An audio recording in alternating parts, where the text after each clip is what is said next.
સહનશક્તિ સહનશક્તિ આજકાલના લોકોમાં શું બહુ ઘટી ગઈ છે એવું લાગે છે.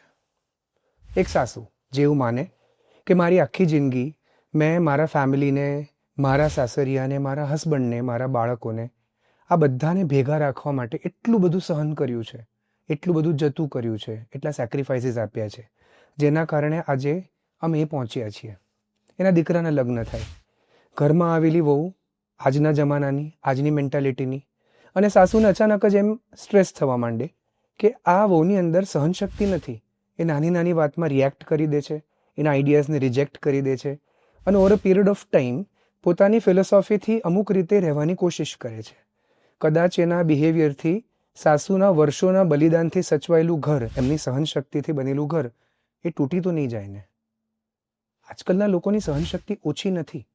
આજકાલના લોકો પોતાને એક્સપ્રેસ કરવામાં વધારે માને છે.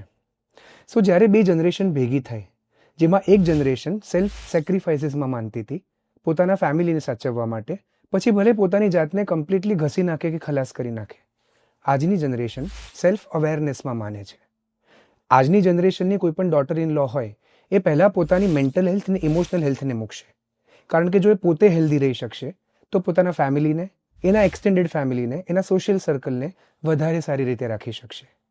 આવા સર્કમસ્ટેન્સીસમાં આ બે જનરેશન વચ્ચે અથડામણ ચાલુ રહેવાની. એક જનરેશન જે પોતાને ખલાસ કરવા પણ તૈયાર છે, પણ સમાજમાં પોતાના પરિવારને એક રીતે પ્રસ્થાપિત કરવા.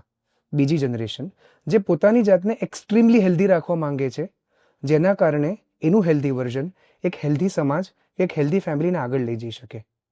સહનશક્તિ ઓછી નથી થઈ, સમજદારી પોતાના માટે વધતી જાય છે.